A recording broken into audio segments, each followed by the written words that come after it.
Crossing the Line is not a show intended to bully or harass anyone. Do not go out of your way to mess with the authors who write these fanfics. They make what we do possible. Thanks. Enjoy.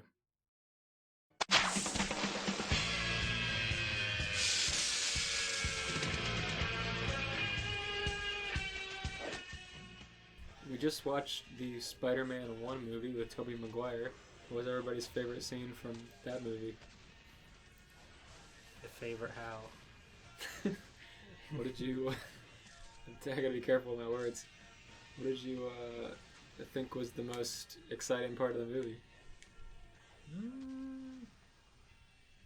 Probably the final fist fight. It's got the most on the line. That's true. That was pretty good. Peter Parker's getting his ass kicked. Bully Maguire's getting bullied. I like all the scenes when Peter just stares at people and doesn't respond to them for a long period of time. Exciting. Got me on the edge of my seat. I was like, Peter, say something! Are you okay? Peter Parker spent so much time becoming a superhero, but he still never learned to talk to girls. Yeah. They monologue. Like somebody gives a monologue to Peter, and then he just doesn't have an answer, so he just looks at them for 10 seconds of uninterrupted silence, and then the scene cuts, and it's like, say something, Peter. Are you okay? You just want him to say something under his breath. You you like it when he does that. The intro to the movie is very funny. Yeah. It gets all silent, and he's like, want me to tell you a little tale? And then he says some other Not things. for the faint of heart. You sure you want to know? If somebody told you I was a normal guy, they would be lying. They lied to you. What's your favorite Green Goblin scene? I like after he goes on a spree killing Peter's boss, his grandma, his girlfriend, a bunch of kids are trying to, killing a bunch of people. And then at the last second he takes off his mask and he's like, I'm Norman, it's okay. I'm not going to hurt you, Peter. You can stop this. And Peter's like, what? It's like, I don't care. You tried to kill everyone I love. Fuck off. And then he kills him.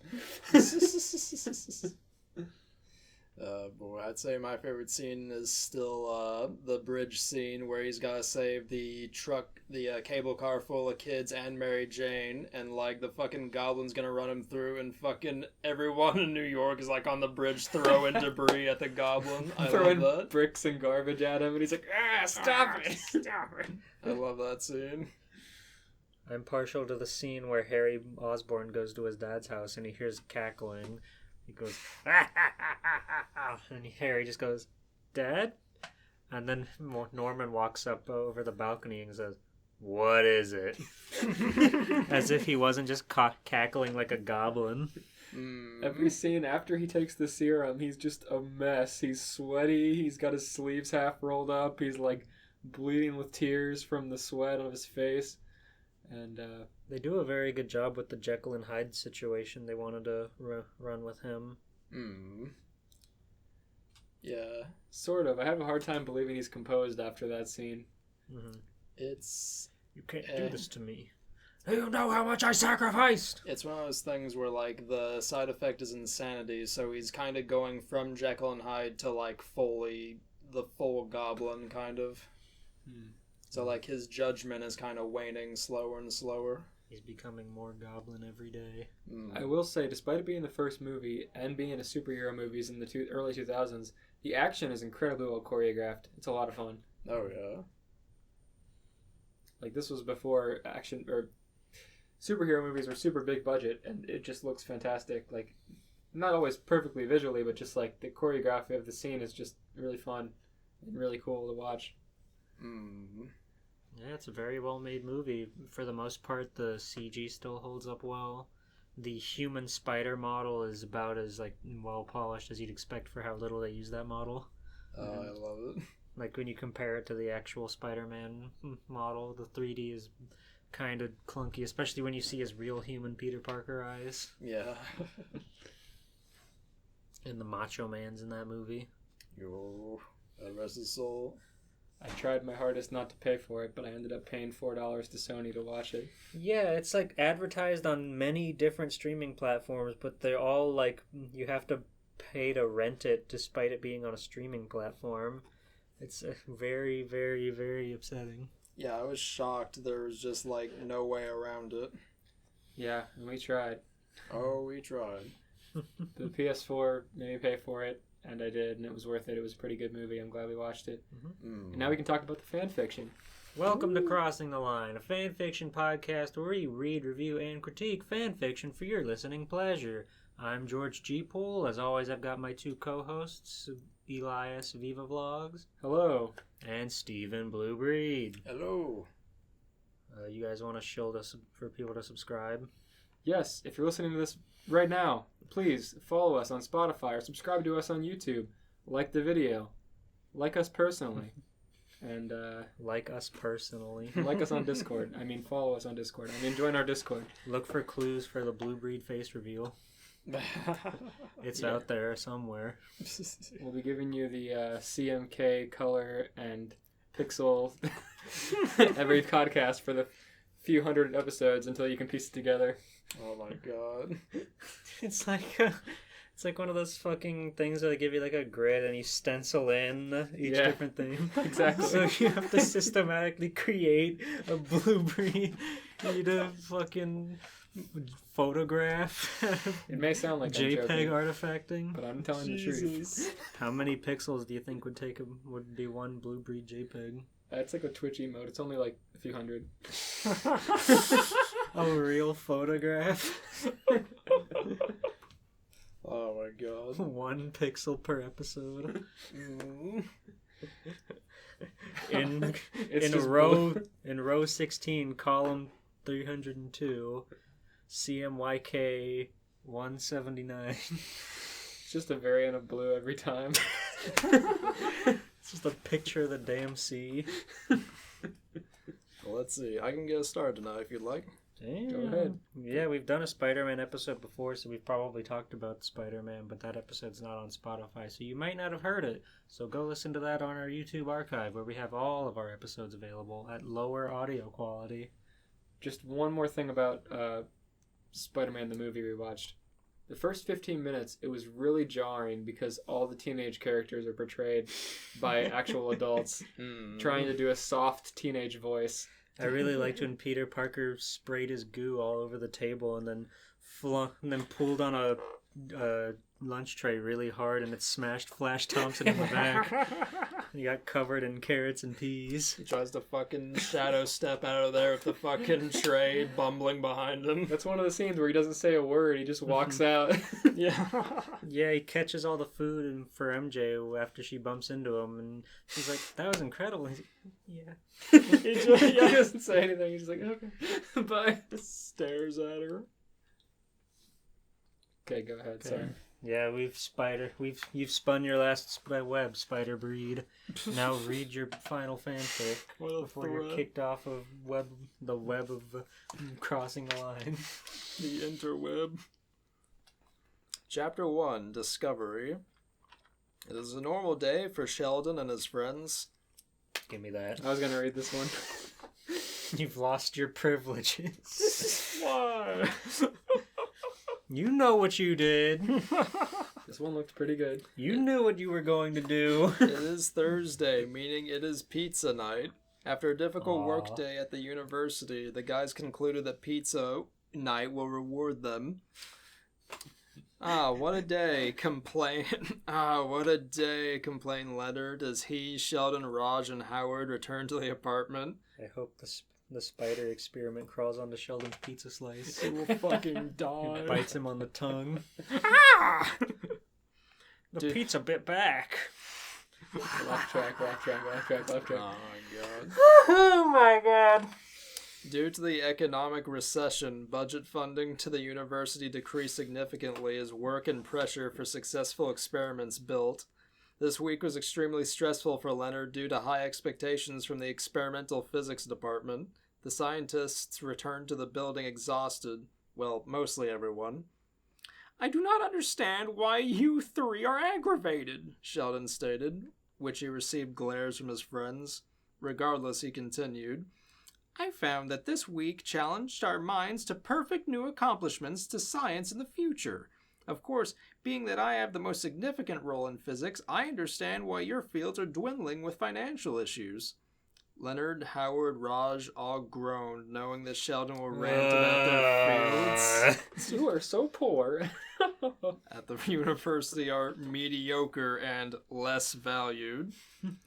As Leonard placed his keys in the apartment doorknob, Penny spots them walking up the stairs. "Hey guys," Penny exclaimed excitedly. Leonard, Howard, and Sheldon responded simultaneously with a "Hello, Penny" that sounded quite deadpan. Hello, Penny. Penny then immediately notices that the guys are not in a good mood. Good. So fuck you guys. Well, fine, God. Leonard looked like he didn't sleep in days. Howard felt like collapsing from exhaustion, and Raj looked miserable based on his facial expression. Sheldon, however, seemed the most enthusiastic of the four, being as he is the only one with a grin on his face. "What the hell happened to you guys?" questioned Penny, who seemed concerned. radioactive spider. Before Sheldon could respond, Leonard explained, "We're having a difficult week at the university. Due to budget cutting, most of us are stressed out." Raj nodded his head in agreement as Leonard opened the apartment door. Are they like teachers? Yeah, they're all like physicists and whatnot that teach at their university. Even Sheldon? I thought he was a shut-in. He tries his hand at teaching now and then. He's like on tenure or something like that. Like he hates teaching, but he does it for like Poor guy. yeah, research For finance. For views?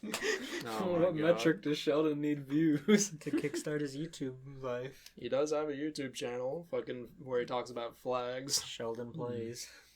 Sheldon plays. Let's see here. With friends. Friends. What do you think Sheldon would look like in Oni and G's art style? Bad. Look like Ding Dong. Would win in a fight, Lord. Ding Dong or Sheldon? I think Ding Dong has more street smarts. Sheldon doesn't have any of his inner mind of flash powers. True. Sheldon did try to like run away at one point during the series, and he immediately got mugged. Lost all of his fucking luggage at a fucking train station. Poor Poor guy. guy. Let's see here. All five of them sat in their respective spots for pizza night. 30 minutes later, the pizza arrived at the apartment as the five friends ate in silence. Feeling the awkward tension, Sheldon decided to bring up a fact about pizza. I kind of thought that was going to be Peter delivering pizza. But he's just gone. Nope. Maybe next time. Did you know that the ingredients of pizza are based on the Italian flag? Sheldon asked. No one seemed to pay attention and continued eating. Regardless, Sheldon continued. The colors of the Italian flag came from the base of three main ingredients of pizza. Red for tomato sauce, green for oregano, and white for the cheese. That's actually true, I remember that. I'm glad you asked, George. Thank you, Sheldon. The others didn't seem to care until Howard spoke up. That just seems so comedically fake. Understandable. But Sheldon wouldn't lie. Nope. Gee, Sheldon, that's very interesting, Howard replied sarcastically as he ate his pizza slice. The grin on Sheldon's face quickly turned into a frown at Howard's response. The awkward tension began to build again as a feeling of uneasiness swept over the room. They're all just silently eating pizza. Sitting in the room. Sheldon speaks with his mouth open. Did you know?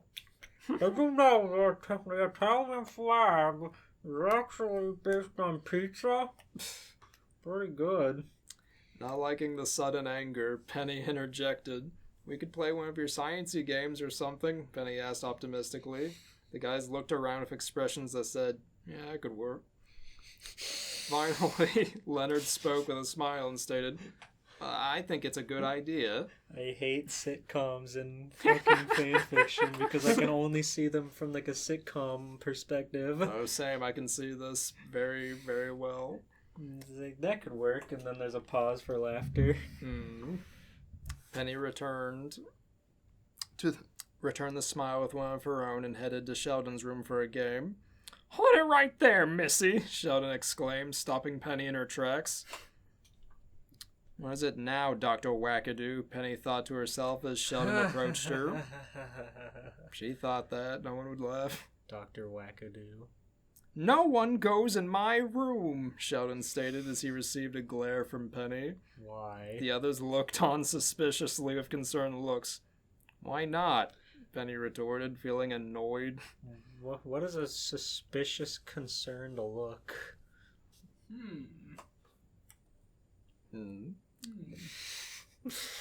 They all make that same face. Because my room holds materials that are exclusive to me only, not some waitress working at the Cheesecake Factory, Sheldon snapped. Damn. The guys looked on with shocked looks. Rarely Sheldon loses his temper, let alone reveal emotion. They're gonna find his web shooters. There's gonna be so much web all over his room. What do you think the waitress is not allowed to see? Fucking all of his Penny Parker drawings. Penny Parker's cool. Indeed, indeed. Penny looked back at Sheldon with a crossed expression of anger and shock. Just who the hell do you think... Penny began as the phone interrupted the argument. I'll get it, Leonard said loudly, hoping to disrupt the argument between Penny and Sheldon. Who the hell do you think you are for not letting me in your room? You are some kind of backwards asshat. I'm a girl, so I should be allowed in your room. You should pay me. For nothing. Hello, this is Leonard Hofstadter, Leonard said over the telephone. Oh my god. Oh, Dr. Gabelhauser. How are you doing this fine evening? Leonard Dr. asked happily. Gabelhauser. I don't fucking know how to pronounce it. He's not a recurring Big Bang character. Nah, not that I know of. Dr. Octavius. I wish. Octagonopus. Leonard asked happily. Oh, uh-huh. I see, Leonard responded with his tone being dramatically lower. What if Sheldon said, I'm a fire in my laser? The audience would laugh. He actually would. Mm-hmm. Watch this, Penny. I'm a fire in my laser. The audience would laugh, and I would not laugh. You would hear someone kill over from laughter in the audience. And then you would hear the same person make the same noise again later. All right, I understand. I love that. Leonard replied as he hanged up the phone angrily. What did Gabelhauser want? Asked Howard worriedly. He wants... Leonard paused, then continued. Us to work at the university tonight.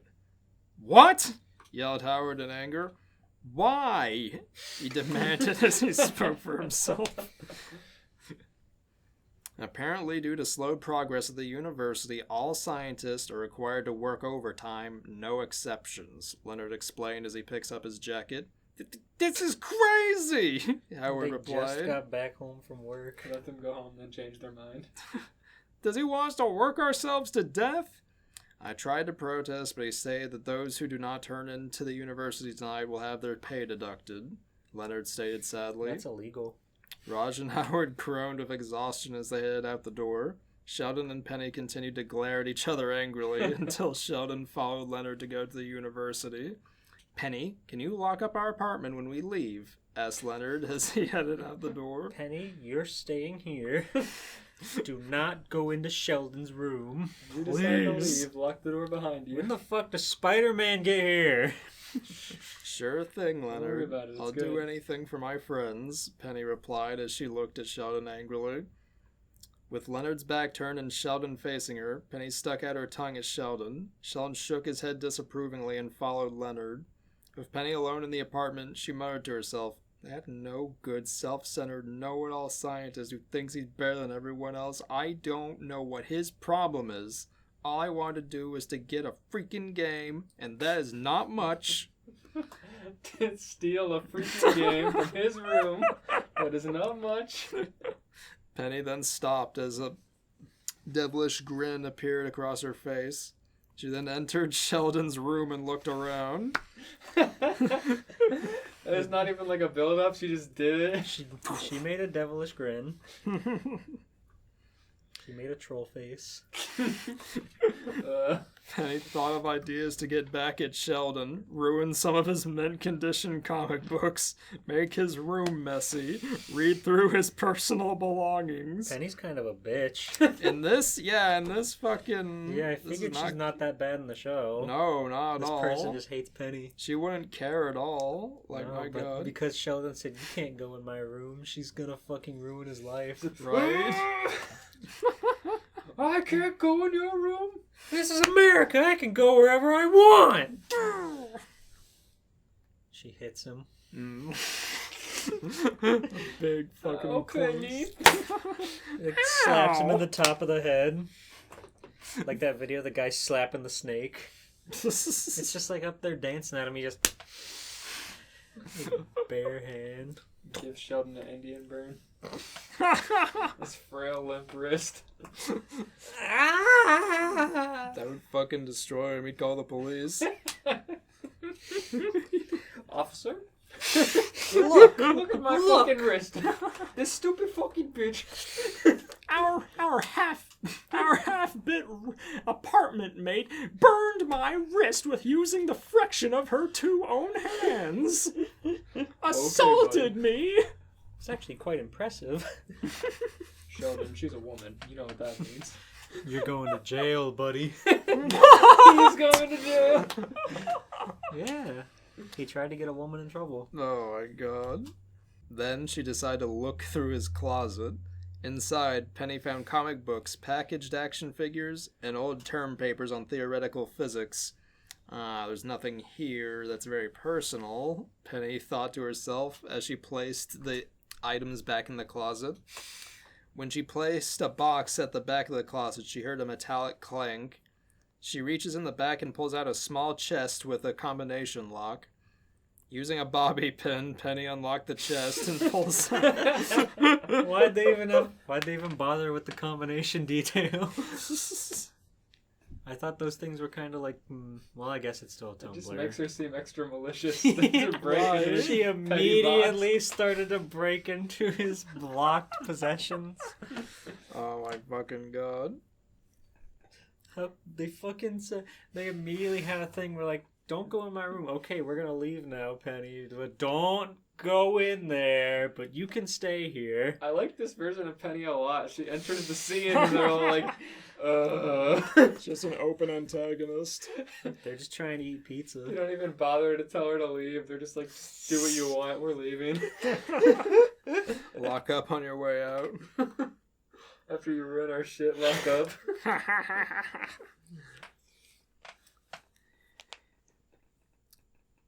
Penny unlocked the chest and pulls out something that caught her attention. The item in her hands was some sort of glass circular container with some black liquid inside.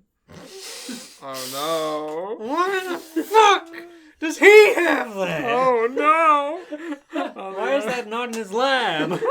Penny symbiote. On the outside of the container, a label spread across the glass that wrote, Symbiote. Just in time for me to come around to the character. Just in time for me to take this out and touch it with my bare hands. Just in time for me to fucking drink it. Black goo. I can't believe Sheldon made Gak and hid it from us. He made the symbiote and frowned and then put it in a chest in his closet. He made it. She then threw it against the wall and left. Look. Ew. Smashes everywhere. Penny, having little clue what a symbiote is, stared at the goo. What is this, some kind of slime? Penny asked herself as she looked closer at the slime. Suddenly, the strange liquid leaped at the glass as if alive. Penny yelped as she dropped the glass container and it shatters on the floor. No. Oh, fuck. The liquid remained there, unmoving, as if it hadn't moved at all. What have you been doing, Sheldon? Penny asked herself as she moved closer to the goo. Nervously, How Penny... much goo? I need to know if this is like an inkling or like a lot of goo. It was locked in a box. I can't imagine that box is very big. It's probably like a vial, like the same vial that was in Spider-Man 3, so not a lot, but it grows. What the fuck, Sheldon? Goo? Unspecific goo? Non-specific locked goo? Shit that leaps at me. Nervously, Penny... She's mad at him for this thing that she stole and broke into. Yes. How petty can you be? It's Sheldon's fault for not showing it to her. She shouldn't have had to find it on her own. You're right, Penny. You're right. It's my fault that you broke into my room and stole this thing and got mad at me. Bow before you kiss your feet. Oh, my Your Lord. black goo feet. Nervously, Penny reached her arm towards the liquid, thinking it was dead. Unfortunately, that was a mistake. The slime then attached itself to Penny's hand and spread rapidly across her arm. Penny screamed to try and using her other hand to take the goo off. This action only made things worse as the liquid spread from one arm to the other. Penny, too petrified to move, found her legs covered by the strange liquid. She tried to run, but the creature kept her legs immobile and fell to the floor with a thud. Being completely helpless, Penny tried to scream for help, but the liquid extended a tendril into her mouth, muffling her pleas. The taste of the creature is indescribable as it moved up from her legs to her stomach. What's this thing trying to do? Eat me? Penny thought frantically and tried squirming her way out. Why does Sheldon have this? What is this? It's gotta be a good amount of goo. Yeah, well, it grows. Yeah. Okay. Her body thought otherwise as the creature is giving off a pleasurable sensation, touching her skin and granting off ecstasy. Penny's body temperature That's why skyrocketed. Sheldon has it. Oh no. Sheldon's fuck goo. His cum jar. Oh no. Oh no. Sheldon's black sentient cum. Sheldon's void cum. Yuck. His fucking pocket dimension goo. Penny's body temperature skyrocketed the creature's touches as she felt like being a hormone-induced teenager again. Embarrassment and confusion entered Penny's mind, not liking what this thing was doing to her. She felt like being violated, but her body enjoyed the pleasure it was giving off and physically hardened in response. It felt like her clothes were completely removed of her person. Weakly, Penny tried to claw her way out, but was stopped when a voice entered her mind. Do not resist. The voice spoke, which Penny became even more petrified in fear. It will be over soon. Okay. Okay. Sheldon really had this coming. Now his girlfriend's gonna do something to him. Oh no. I couldn't think of anything that wasn't awful. The voice added reassuringly. Before Penny could ask how, she screamed when she felt the creature entering her body through openings such as ears, nose, and mouth, and eyes, vaginal areas, and anus. Oh no! Oh god! I was like, oh, okay, they're staying up there. Wait. Vaginal openings. Just like, whoop. The creature now formed on her like chest. how you said anus. Anus. Famous anus. The creature now formed on her chest as it continued to grope her body from the inside out. The creature entered in her arms, greatly expanded her muscles as it also pushed into her breast, increasing their size. Oh. Penny's screams died down to moans. She couldn't help herself. Whatever this thing was doing, it was giving Penny sensations she never felt before. I did not expect this to go this way at all. She's a virgin? She's becoming a No. bimbo. She was giving Penny sensations she never felt before. Nothing had given her this type of pleasure. Yeah. The bimbofication of the... Of Penny last name. Penny Bang. Oh my god. Her vision began darkening and looked at her body, realizing everything but her head was covered by the ivory creature. Goodbye, Mom, Dad, Leonard, heck, even Sheldon, she thought tearfully before passing out as the Sheldon, symbiote this finished is all bonding. your fault, she thought. This is your fault for not stopping me from breaking into your room. This is a 20,000 fucking word thing, so I'm ending it here. You get the picture? Yes, she became the bimbiote. The bimbio, there we go. She became She Sheldon. She Sheldon. What would you rate that story? I would rate that story One surprisingly sexual ending out of 10. I would rate that story a new comic book featuring the Flash Sheldon versus the symbiote Penny. I rate that an actual big banging ending out of 10. It all started with a big bang. Bang! Incredible. Did you need to look for another fan fiction? No, I have a couple. Okay, you can go then. 8 years, 4 deaths, 1 child, all alone. Teary doe brown eyes were guided to loving arms of a mom and dad that weren't his own. 2 other 8-year-olds stared in confusion and awe. Bark, Doe, and Hazel all met, unaware of the world ahead of them. 2 walked forward away from the mom and dad, a boy and a girl. The girl smiled and wrapped her arms quickly around the teary-eyed boy. The other walked over more cautiously, only to be dragged into the hug as well. Life as they all knew it had changed. 7 years later. Doe and Hazel. I'm guessing it was dark, maybe? Like, how do you mean? Oh, Doe. her eyes. There's a time skip, so I guess it's just describing a few characters. A boy and a girl. Mhm. 7 years later. New York? I can't believe it. It might not be so bad. Besides, we'll still go to Grunkle Stan and Ford during the summer. It's not quite like California, guys. New York is a whole other animal. We fought a one-eyed flying dapper-dressed demonic Dorito when we were 12. One deadpanned. Without government assistance and chaos everywhere, we think we can handle your hometown. I don't know who's talking in that situation. Even with the supervillains, especially with the supervillains, we are epic. We can handle ourselves, and even if we couldn't, we still got you. Gee, thanks. Dipper, Mabel, Peter, it's time to go. Third character was Peter, of course. Of course. I'm just imagining fucking Spider-Man 3 Peter Parker, like, walking alongside these little midget kids.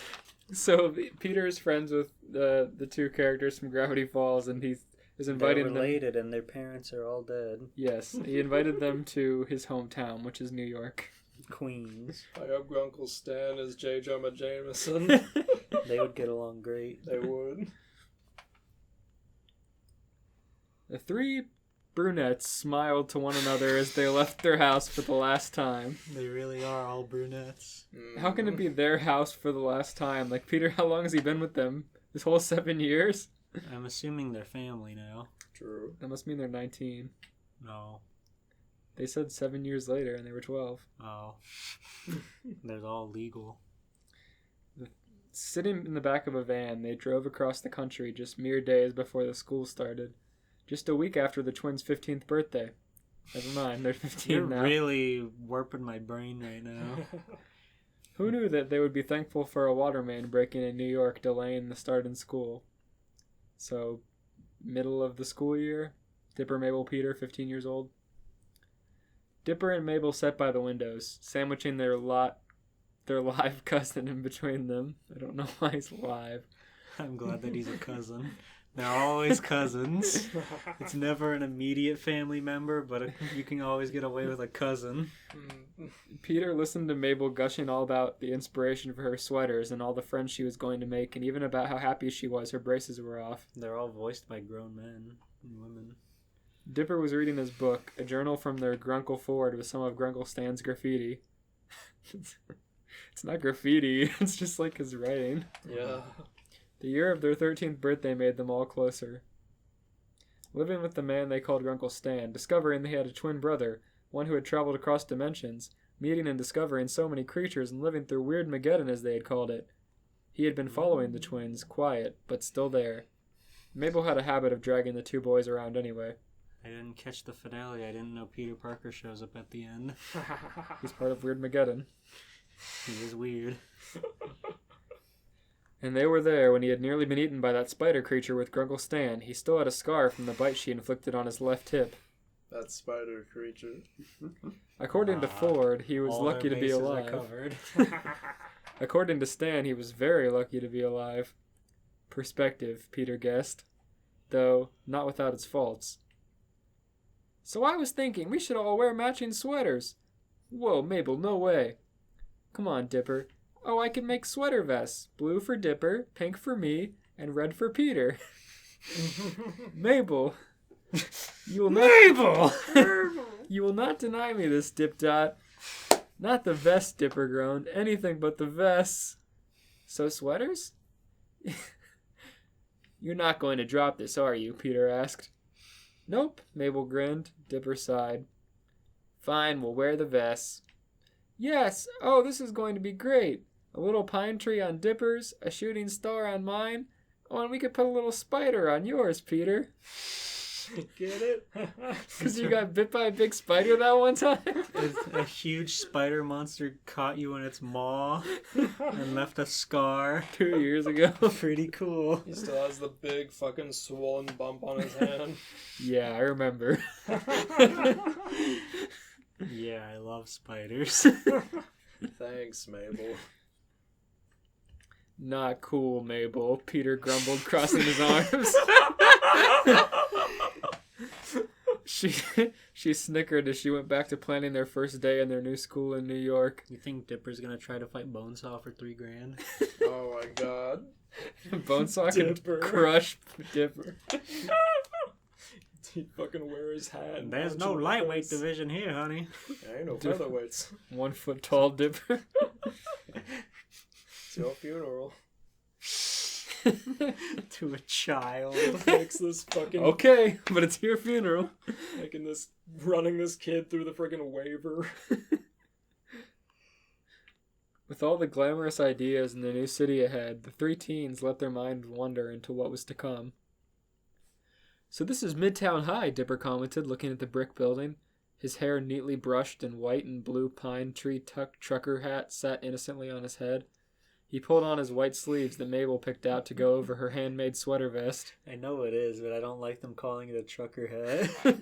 Yeah. A light blue color matching his favorite hat, with the same pine tree over his left breast.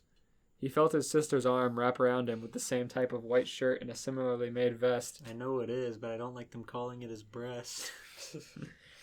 Her, though, had a shooting star, identical to the one on her sweater back in their new house. Mabel gestured with her other arm, reaching back behind her. She grinned when she heard footsteps. A body walked up next to her, and she threw her other arm around to approach her. I know it is, but I don't like it when they call it a body. It was Peter, dressed in yet another white shirt with a red sweater vest. On his left breast was a small stitched spider. Like the twins, it was hand-stitched with love from Mabel. That's where Mom said we were being dropped off. Kind of reminds me of our old school, Dipper commented. Yeah, but the patches of new brick mixed with old. I'm guessing from the cleaner cement there have been some supervillains crashing in, Peter commented. Wonder how fast the construction guys really are here. Okay, you psychopath. What are you Alright. talking about? Oh, fuck. I guess supervillains have been blowing this shit up. What? Peter, you good? Villains here? Well, it's a good thing I brought my... Mabel paused for dramatic effect, removing her arms from Dipper and Peter, reaching into her bag and pulling out something as she screamed. Grappling hook! Both Dipper and Peter groaned with identical face palms. I thought you left that thing at home, Dipper commented. Mabel twirled the hook in her hand with a cheeky grin. One can never be too prepared in a new city, bro. We are so going to get detention for this. Psh, like anyone's gonna find it, she said, stuffing it back in her bag. Come on, guys, we need to get our schedule, Peter commented. The 3 walked into the school, slightly curious, glancing at lockers, classrooms, and early bird students who had gathered. Basically like every other high school they'd ever seen. Dull, boring, and a certain air attempting to be in perfect spick and span while gum was surely hiding in the underside of certain fixtures. With Mabel's giggling and Dipper's judging, Peter searched for the principal's office to get their schedule. All the fun and less than half the California girl vibe. Chapter 2. The school was filled with energy as students greeted one another as searched for their classrooms and lockers. Peter, Mabel, and Dipper looked at the scene with a sense of nostalgia and newness. In other words, pretty boring when compared to Gravity Falls. Geez, it looks like every other school we've seen, Mabel lamented. Well, it is school, even if it is New York. And given the tumors of destruction, it's probably best to keep everything simple when it inevitably needs to be repaired. Stop going on about that, Peter. Such big words, Peter. You've been hanging out more with Dipper again, haven't you? Mabel accused. What do you know, Peter? What do you know, you fucking scientist? You fucking grad student? What do you know that we don't about supervillains? That's it. I called dibs on you tonight. What? Mabel, we're all going out to explore tonight.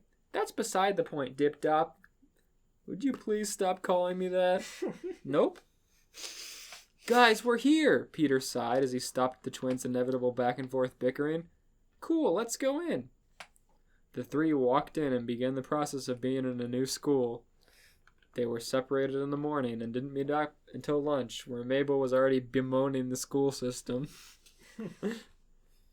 They really are all the same. Wendy was right. This is nothing like a musical. Unless... No, Mabel, we do not need your talent right now. Spoil sport. It's not like it would be crazier than anything else that happens in New York. And that is so not what we need right now. We barely survive Gravity Falls every summer. Here it's people who are trying to kill you, not the native wildlife. Well, aren't you the optimistic one, Dipper? I'm just saying that we shouldn't use our abilities unless we have to. What abilities do they have? Oh no. The last thing we need is for someone to go searching for Grunkle Stan and Grunkle Ford for what happened on Heaven Forbid they try and nuke Gravity Falls. I don't know. I think we could take him. Take what? A nuke? Down came the goblin and took out the mystery shack. And took the grunkle out. Oh no. What's this, some kind of bomb? Finish it!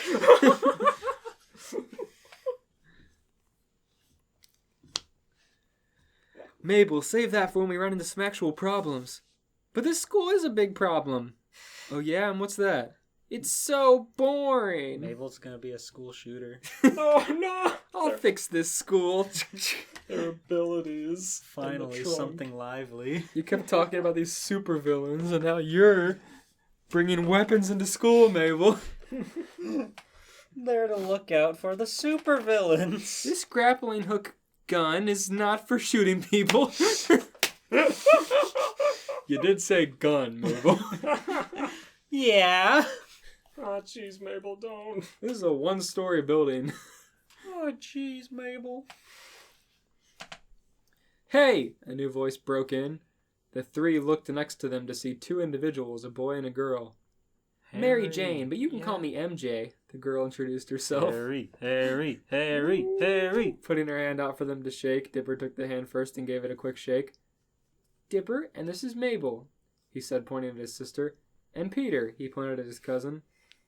Hey, Peter. Hey, Peter lamely squeaked. Wait, I just realized they don't know each other, so the two just appeared and said, "Hey, how you doing? I'm MJ." Yeah.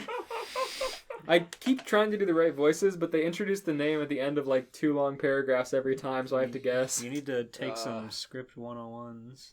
What am I supposed to do? Learn to read a script. I'll read ahead every time. You have to. Hey, Peter lamely squeaked. Hey. What's up? Mabel smiled. Your name is Dipper? The guy asked. Harry!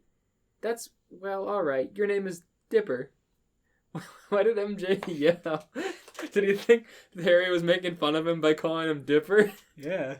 Harry was like, your name's Dipper, and she's like, hey. Yeah. Your name's Dipper. Your name's Diphead? Dip Dop. I too like dip.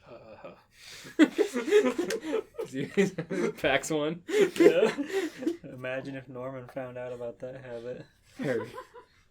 You see him fucking slouched over, and he's like reaching into his coat, he's like, Spitting into a bottle of Oscorp something. His Oscorp tumbler. yeah.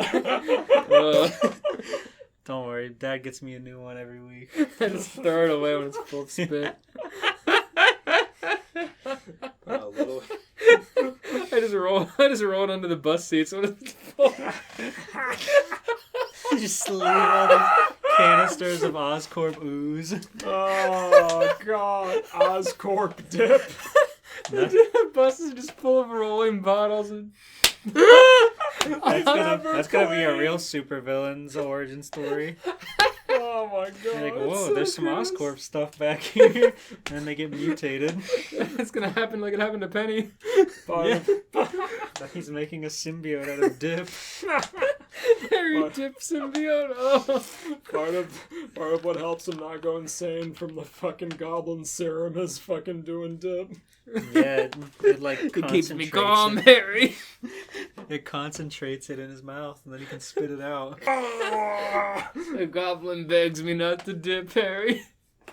Peter, don't tell Harry. As he fucking collapses and dip comes out of his mouth He instead of blood. spits on the floor. Peter, don't tell Harry.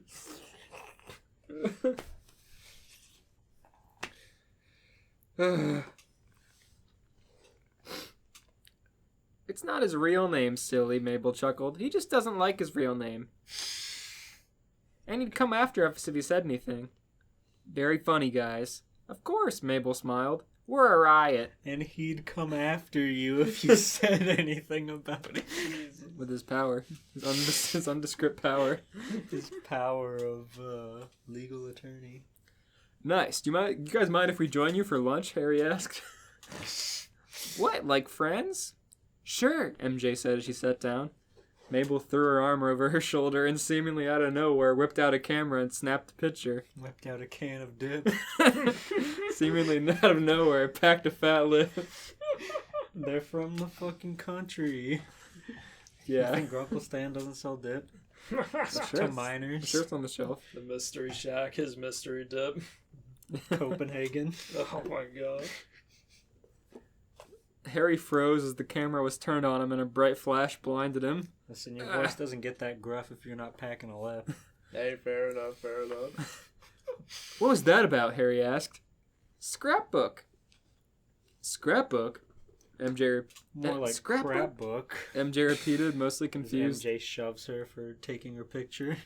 Mabel scrapbooks, Peter began as Dipper and Mabel somehow fell into bickering over ambushing pictures and You made scrapbooks. Peter stutter just like in the movie. Maple scrapbooks. And we just moved to New York from California, so she's taking as many pictures as she can for her scrapbooks and her friend back home. Wait, you guys are from California? What a day. There's a time skip, I guess. Ugh.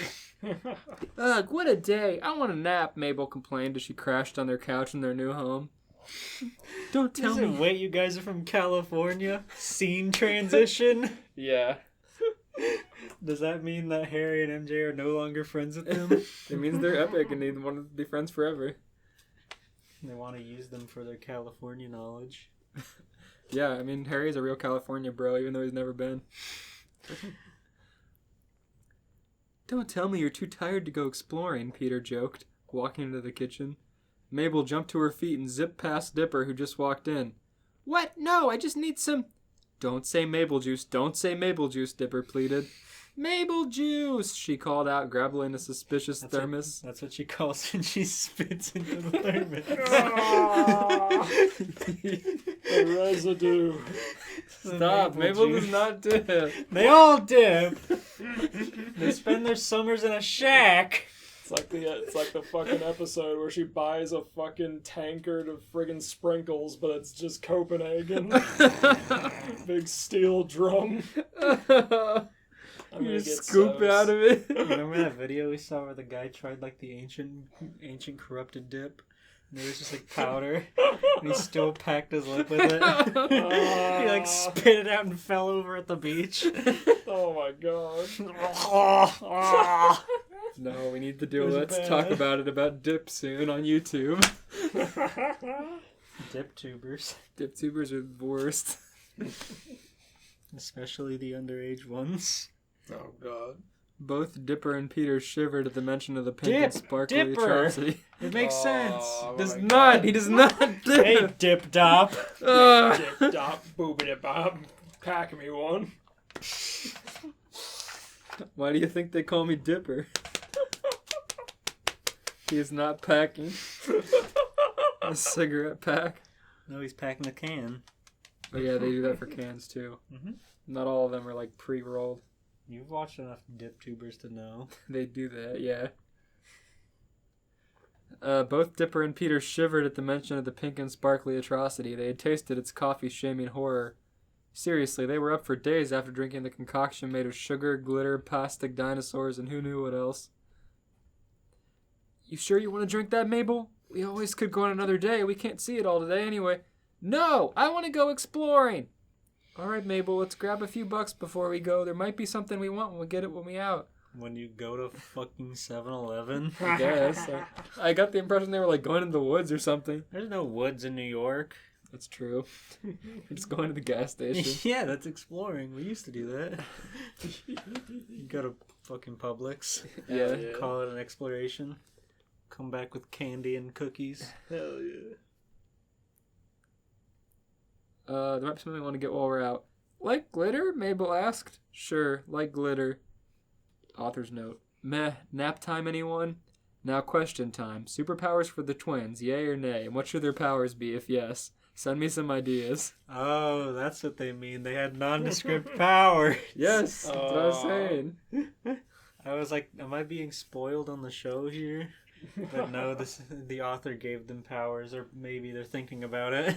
They're still undecided if they have powers. But Mabel's like, we could use our powers. Fuck.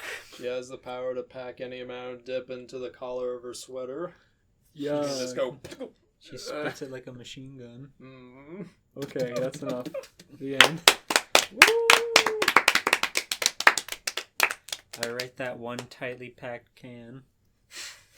I write that Harry fucking jamming some in his damn cheek as he makes fun of Dipper's name. As Dipper's name reminds him of what he has to do. Your name, Dip? Oh. As he sticks his finger in his lip. Spits on the floor. Spits dad'll on the pay school for it. floor. Takes His out dad'll pay for it. Takes out his Green Goblin pumpkin grenade mud jug. The Norman Osborn Junior High. That's a really good image. The circular pumpkin grenade mud jug. That's like as high tech as the one in the movies. Yeah. The goblin starts talking to Norman and he interrupts him by stuffing tobacco in his lip and he goes, "Ah!" First we attack his Stop it! Stop it! You ain't shut me up, Norman. You're burning a hole in our jaw. This is bad for you long term. One of the goblin Worse for you than the goblin serum. The goblin mask is missing teeth. They're eroded. Oh, that'd be so bad. There's a reason his eyes are yellow. His teeth and eyes. He's so sickly for many reasons. Oh my lord. Okay. We got one more for you. This one's got an author's note, but it's not important, so I'm not going to read it. Okay. Jet stood in the desert, looking up at the floating landmass that was Babylon Garden. Oh boy. He wasn't alone. His girlfriend Wave and their partner Storm were with him. It had been a very long time since anything big had happened. Today was also no other ordinary day either. Today was also no other ordinary day either. Yep. It had been 15 years since Jet first met Sonic, since the Grand Prix, and since the awakening of Babylon Garden. That means they're all in like their 30s. Yeah, probably. Wouldn't worry about that. This is before zero gravity, I'm guessing. It doesn't matter.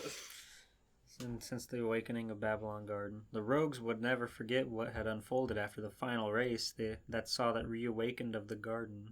That had been insane. All of that had been a long time ago. Things had changed. Jet had gotten over his ego. He and Wave had started dating. Storm had become less of a bumbling oaf, and the whole team had gotten along with Sonic and his crew a whole lot better.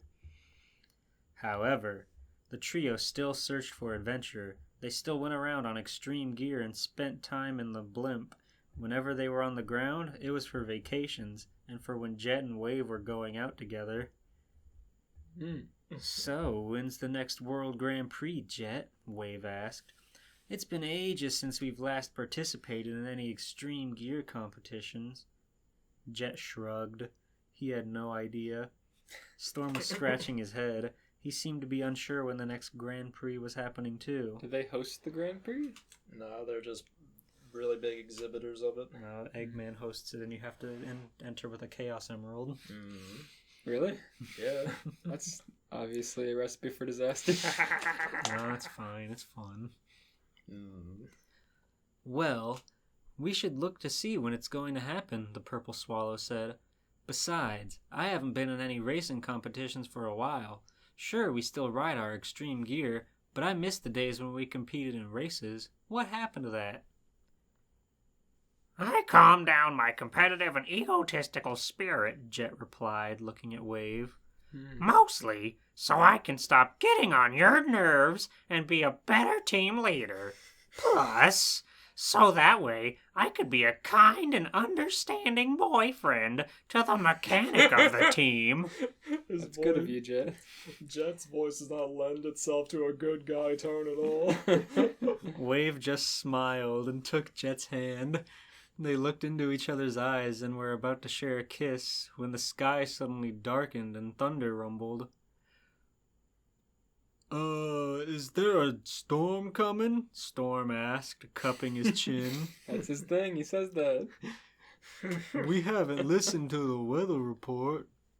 Bursts of lightning exploded in the sky and a bizarre energy ripple appeared up above, turning into a strange portal. Before Jet and his team knew it, something came flying out of the gap in reality on a funny-looking hoverboard and wearing a bizarre outfit. Peter Parker, Peter Parker. At first, the rogues couldn't make out who the figure was, especially since he'd flown out of the portal in a blur, but when the individual came down, floating in the air, Jet could make out the mysterious and somewhat menacing newcomer. That being wore a dark green flight suit, dark green boots, and fingerless gloves. His face was angular and green looking with a crooked nose, sharp teeth, and had creepy yellow eyes. The Green Goblin. As for the hoverboard, it looked like a technologically advanced glider. Think he's gonna talk?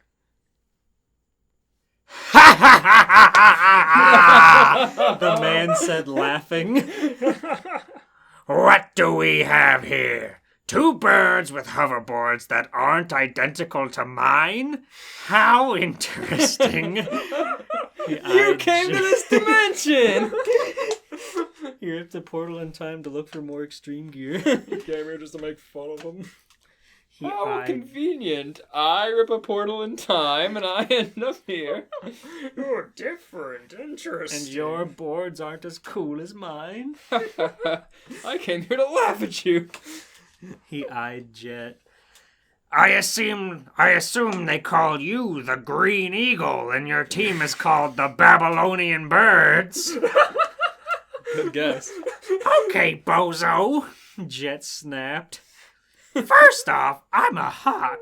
Jet the Hawk. Second, I don't know who you are, but you're one ugly-looking gremlin guy. Jet, I thought you fixed this. I thought you were a kind of person now. These two are such perfect personalities to bounce off of each other. They're both such assholes. More importantly, what do you want from the Babylon Rogues anyway?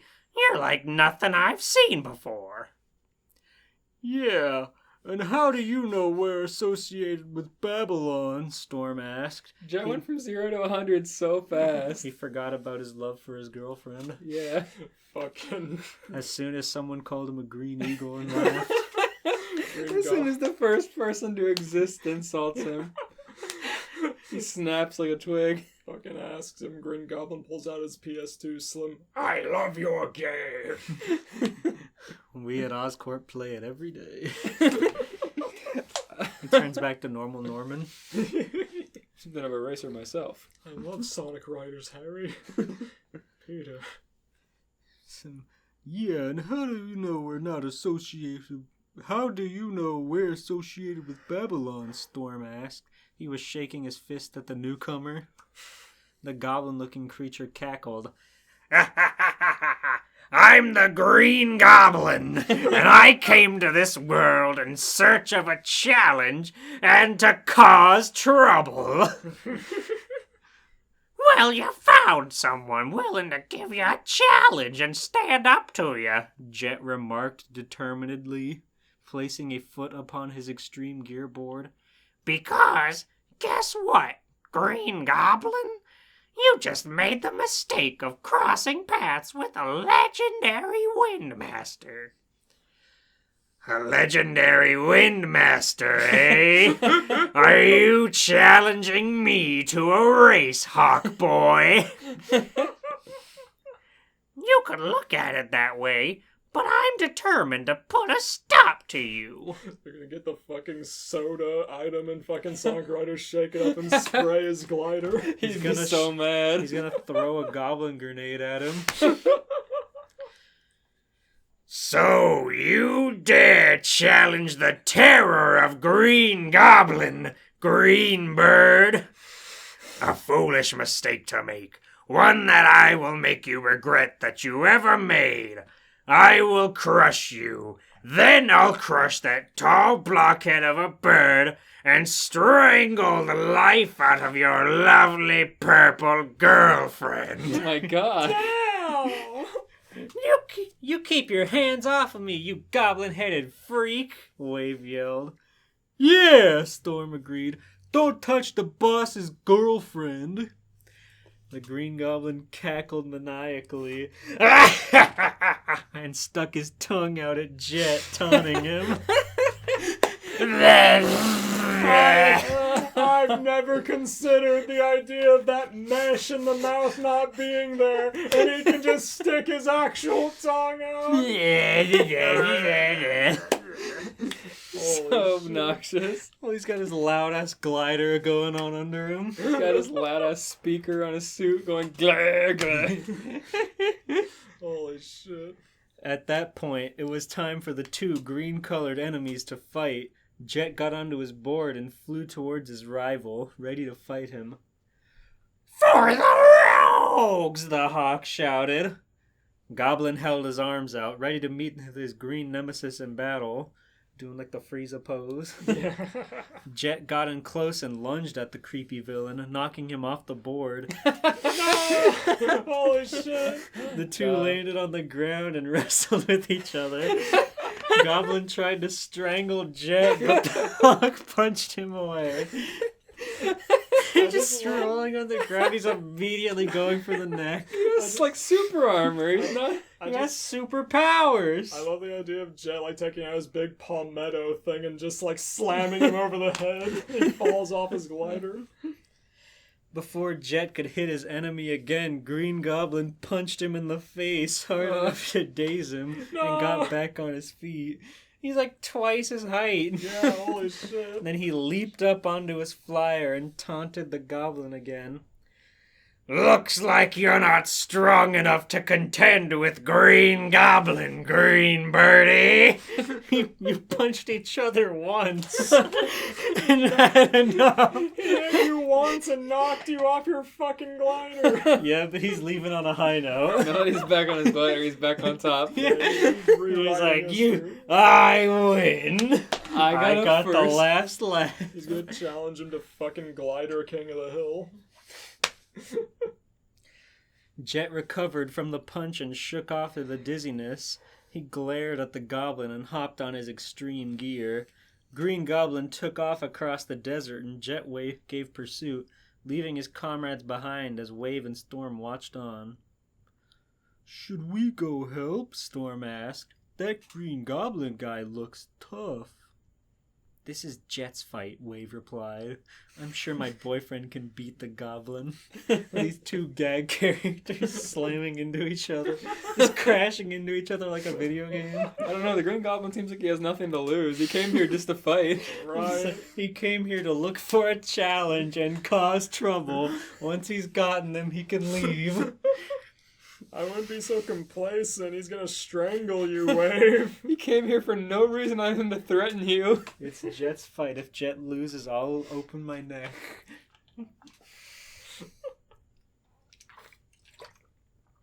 Green Goblin's gonna do that Looney Tunes gag where he pulls his beak off and lets go and it snaps back and hits him in the head. Ow. It's gonna poke Storm in the eyes. Three Stooges gag him. Sleep. As Wave was declining Storm's suggestion, Jet was in hot pursuit of his foe, trying to keep up with him. He concentrated as hard as he could, making sure his extreme gear was fast and in perfect tune. The goblin was tough and clever. Jet gave him that. Not even giving up yet, Beaky? Green Goblin mused. He reached for his belt and pulled out a small... That's just like he reached for his belt. He cracked his belt. Crack, crack, crack. The greatest goblin tech is a leather belt. The fucking green armor metal belt. The old Harry.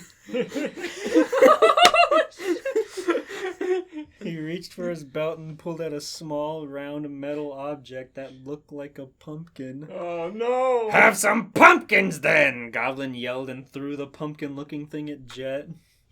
As the pumpkin flew through the air towards the Babylonian rogue, a light lit up and electronic beeping emitted from it, indicating that the thing Goblin had just thrown was none other than a bomb. A pumpkin bomb! A bomb?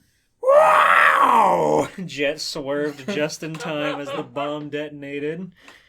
Goblin threw another and the Green Hawk dodged again, enduring several close calls as he evaded more and more bombs. Jet picked up the speed, trying hard to evade the Green Goblin's bombs as best he could.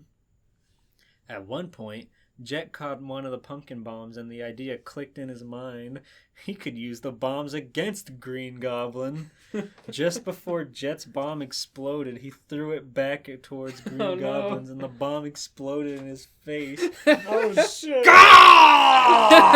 Goblin exclaimed and fell off his board. I'm supposed to do it back! Rolling onto the ground and spluttering as he got sand in his face. That's gotta be awful. He gets sand in the goblin mask. His fucking mouth, his mask mouth animates and fucking spits out sand. Jet chuckled and stepped off his extreme gear. That was pretty funny, Jet. Walking up to the dazed Green Goblin.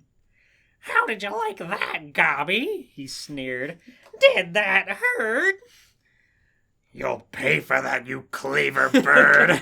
Green Goblin growled, No sense of humor. his eyes blazing angrily as he looked up at Jet. The Green Hawk kicked Goblin and he rolled over on his back. And Jet snatched up his board and brought it down, smacking the Green Goblin in the face with it. Oh my god. Let's go, Jet. Holy shit. Clockwork Orange in him. How did that feel, you demon? Jet You demon. Jet beating the shit out of him. It's like two-handed over the head, so, like it's a fucking chair in WWE. Flattening this old man in a dead armor. Just as unpleasant, Goblin snarled. as this. Without warning, the villain shot back up on his feet and kicked Jet in the groin. My bird eggs! Jet exclaimed. He stood up and kicked him in the butt. He sacked this 3-foot-tall bird. Jet exclaimed. He was so distracted by the groin pain. This allowed Green Goblin to punch Jet in the jaw and send him flying several feet. Please steal his board. It'd be so funny. Jet landed on the ground face first, getting a face full of sand. When he rose up on his hands and knees, the Green Hawk spat sand from his mouth, sneezed, and shook his head while blinking in an attempt to desand his eyes. All this sand. Now, how do you think I feel about getting sand in my face? Green Goblin advanced on Jet and kicked him in the head. Oh, that's gotta hurt a lot more. He's got spiked boots. Does that make you think twice before you toss a pumpkin bomb back at a guy? You threw it! We're just getting started, Hawk. I'm not done yet. Oh no. Jesus. Neither am I. Jet remarked and grabbed Goblin by the legs, rose to his feet, and started swinging the maniac around. He's fucking doing the big swing. The wrestling move. Hey, what are you doing? The Green Goblin shouted. Nobody picks me up by the legs and swings me like a javelin hammer. The fearless Windmaster chuckled, but as he was getting some delight out of this, Jet kept spinning, and once he'd gained enough force, he let go of Goblin's legs and sent him flying through the air. Ah! Goblin The screamed. goblin is so embarrassed. He's so dizzy. Poof! Green Goblin hit the sand head first and got stuck in the ground. The Goblin struggled as he struggled to get out of the ground. He's like a Sentai villain. Yes. This big costume. Jet flew over on his extreme gear and stepped off near the struggling Goblin. The Hawk crossed his arms and chuckled. Try as you might, but you stand no chance against the legendary treasure-hunting Babylonian rogue leader and windmaster, Jet the Hawk. Jet told Green Goblin tauntingly. Looks like I've defeated you, pal. Back to where you came. Jet snapped his fingers, and right on cue, a dimensional wormhole appeared near Green Goblin. The wormhole started to suck in most of the matter around it, including a bit of sand. Goblin's flyer was sucked in, and after a couple minutes, Green Goblin himself. I'll get my revenge. This isn't over. The villain shouted as he vanished into the wormhole and shook his fist. We'll meet again, Jet the Hawk. The portal closed, and Jet was alone in the desert with his extreme gear, victorious and thrilled. Jet! Jet heard Wave's voice and turned to see her coming towards him, followed close behind by Storm. Wave flew up, hopped off her extreme gear, and tackled the Green Hawk in a hug. Jet, she said, we were watching you. That was incredible. It was pretty incredible when he spun him around in a circle. Yup, Jet remarked and flexed his muscle. your legendary and heroic Windmaster just defeated a nasty guy from another dimension. A nasty guy. He isn't wrong. Wave kissed him on the cheek. Yes, you did, Jet. You're my Windmaster, and I love you so much. Jet and Wave looked into each other's eyes as Storm turned away, covering his face, Poor as Storm. the two of them melted into a romantic kiss. Jet placed his hands upon Wave's hips, and she lifted her right leg while wrapping her arms around her boyfriend's neck. Damn, okay. Damn, alright. Both birds finished kissing and smiled at each other. Shall we go get something to eat? Wave asked. You must be hungry after all that, dear. Jet smiled and swept his girlfriend off her feet into her arms. I would love a yummy bite to eat, my dearest wife. The end. She's dating then. I love it. Beautiful. Oh my fucking god. Well, wait, rate it if you love it so much. I rated it 3 hearty slaps from the Goblin Belt. Let's see here. I rated a 6 frame active hitbox on Jet the Hawk's fern paddle that he fucking whacks William Dafoe off his glider with immediately. I rate it 2 bird eggs out of 2. Bird eggs. His bird eggs. He's Yes. never going to be able to inseminate his wife now. Getting sacked.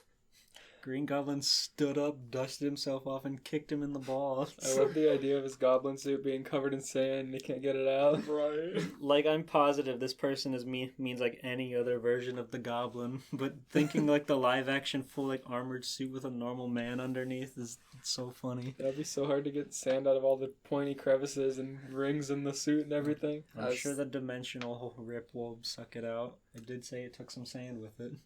Mm. Some of Jet's precious sand. You took all my sand, you bastard! You beach bandit. Next he's gonna fight Tito. Storm versus Tito. I was thinking it was like a different version of Green Goblin, but I think it was the movie version because the way that they describe the pumpkin grenade, the light flashing and the beeping, other versions true. don't beep or light up. True, they're just like actual pumpkins. Yeah. You're right. Now Harry's gonna come back as the new goblin. His dad Did you was kick my disgraced. dad's ass? He spits on the ground next to him. You kicked my dad's ass! He installs a fucking mud jug in his stupid mask. In his mask, he just... That's so gross, it would smell in there. No, it gets like transported elsewhere. It's a plague doctor mask. That's why the goblin tip is so high up. There's a reservoir.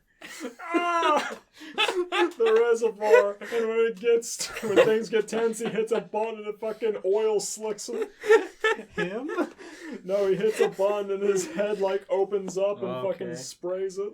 Well, I thought you meant it just like it Oils him opens up up. and pours on him. It oils him up. It leaks. It's defaulty. He's trapped in his mask with that gunk. Alright, enough beating around the bush. What's the next episode gonna be on? Let me spin the wheel in my mind.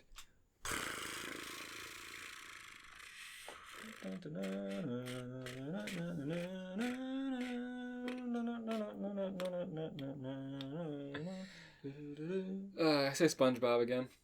SpongeBob! Good summer episode. Yeah, we're running out of original IPs to read fanfic on. I'm just thinking of it because of the Patrick show. The Patrick Yeah. Star Show. Yeah. So true. So look forward to that, true believers. We gotta watch an episode of that. No, we don't. Oh, come on. How will you know if it's good? Well, that's true. We couldn't possibly judge whether or not it's going to be good. By watching a trailer or something. Okay, thank you for listening. We said it in the beginning, but we're on YouTube, Spotify. You can follow us on Twitter. We've all got individual Twitters as well. Discord link. All these things should be in the description of video/podcast feed. So you can check that out and join in on the fun. We've got a nice, tight-knit little community, and we'd love to have you in there as well. And again, if you like the video, please like, comment, and subscribe. Share this with a friend. Like us on Spotify. Get us a brand deal with Copenhagen. We did get hit up by the racetrack after our last episode. Which was nice. You're promoting that so soon. Yeah, it's probably a ways away. Yeah. We're getting racetrack swag, and we'll get back to you with the results at a later date. Hell yeah. Yep. And if you're listening to this audio only, don't forget our YouTube channel has much more than just our podcast. V-Vlogs does a bi-weekly manga series where he reviews and recommends the best mangas around. Yeah. Amongst other content, we make whatever comes to mind. But it's cool. Check it out. Sure. With your friends. Steven, recommend them a fantastic doujin you've read recently. Let's see here. There is... God damn it, what's the name of it? Copenhagen. Not Copenhagen, god dang it. Just look up anything by the artist Barehand. I forget if it... Yeah, I'm pretty sure it's the artist, Barehand. Oh, Overwork or whatever, the Overwatch one. Yeah, they've done Overwatch, they've done Zootopia, they've done a pretty healthy number of them, and their art style is really good. Okay, you heard it here first. Blue Breed's new segment where he recommends you porn. That I've just decided he'd do. Yeah. It's true, I looked up Barehand and it really worked. Hell yeah. Internet's Just like wonderful. that. Okay, thank you guys. Bye-bye. Okay, good night. Bye.